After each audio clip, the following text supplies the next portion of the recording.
সংবিধানে ইতিমধ্যে যে 4টি মূলনীতি আছে সেটা বহাল রাখার পক্ষে অনেকগুলো দল আছে, আবার সংবিধানের এই 4টি মূলনীতি পরিবর্তন করার পক্ষে অনেকগুলো দল আছে।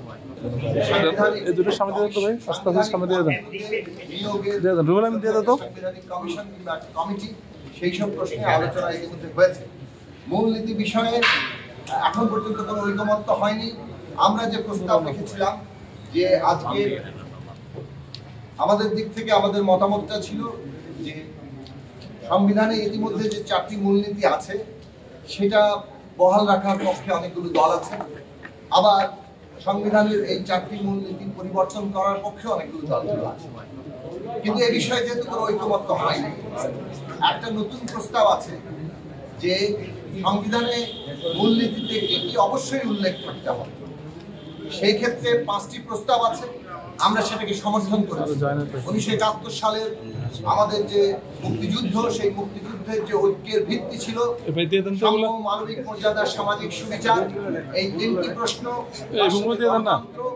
এবং ধর্মীয় স্বাধীনতা, সম্প্রীতি ও পক্ষপাতহীনতা, এই 5টি বিষয় অবশ্যই থাকতে হবে। এই বিষয়ে ঐকমত্য তৈরির জন্য আমরা কথা বলেছি এবং এই বিষয়ে ঐকমত্য এখন তৈরি না হলেও হয়তো এই বিষয়ে সম্ভাবনা আছে। আমরা আশা করি যে যারা বহাল রাখার পক্ষে, যারা পরিবর্তনের পক্ষে, সে বিষয়ে কোনো ঐকমত্য এখানে হবে না, সেটা জনগণ নির্ধারণ করবে।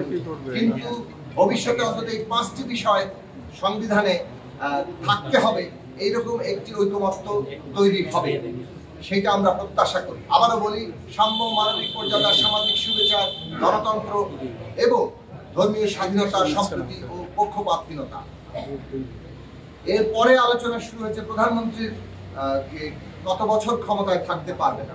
আপনারা আগে জানেন যে বার এবং মেয়াদ দিয়ে যে তর্ক, সেখান থেকে সরে এসে একজন প্রধানমন্ত্রী এক জীবনে তিনি কত বছর দায়িত্ব পালন করতে পারবেন সে বিষয়ে একটা প্রস্তাব ছিল 10 বছরের। এই বিষয়ে মোটামুটি একটা ঐকমত্য তৈরির জায়গা তৈরি হয়ে গেছে, কিন্তু যুক্ত হয়ে গেছে যে সাংবিধানিক পদগুলোতে কিংবা সংবিধিবদ্ধ প্রতিষ্ঠানের পদে নিয়োগের কর্তৃপক্ষ তৈরি হবে কিনা। আমরা মনে করেছি বাংলাদেশের যে অভিজ্ঞতা, তাতে আমরা যে নির্বাচন কমিশন সহ দুর্নীতি দমন কমিশন, পাবলিক সার্ভিস কমিশন, মানবাধিকার কমিশন কিংবা অডিটর জেনারেলের মতো সংবিধিবদ্ধ প্রতিষ্ঠান, এইগুলো যখন দলীয়ভাবে নিয়োগ হয়, তার ফলে এইগুলো সাংবিধানিক প্রতিষ্ঠান হিসেবে কাজ করতে পারে না। তার পরিণতিতে নির্বাচনের কি অভিজ্ঞতা, পাবলিক সার্ভিস কমিশনের মাধ্যমে প্রশাসন দলীয়করণের কি অভিজ্ঞতা, দুর্নীতির কি ভয়াবহ চিত্র, এই সব কিছু আমরা দেখেছি।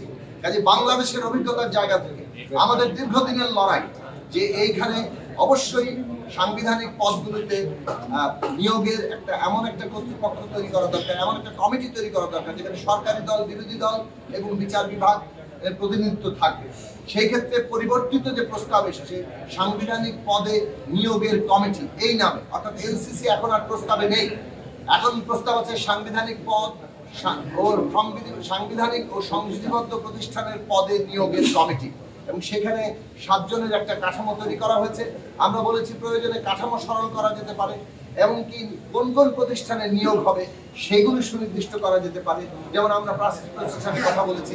এবং একই সাথে এর জবাবদিহিতা কার কাছে থাকবে সেই প্রশ্ন আরো সুনির্দিষ্ট করা যেতে পারে।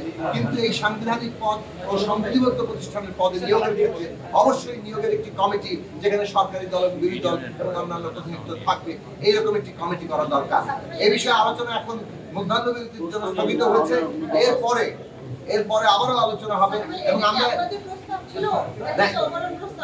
এটা কমিশনের প্রস্তাব এবং সেখানে আমাদের সকলের অনেকগুলো রাজনৈতিক দল এখানে ঐক্যমত্য আছেন।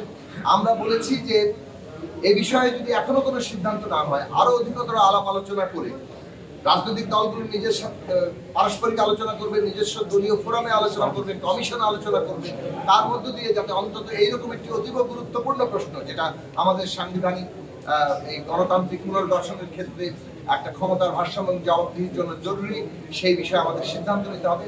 ফলে ঐকমত্যের জন্য আমাদেরকে আরো সময় নেওয়া হবে।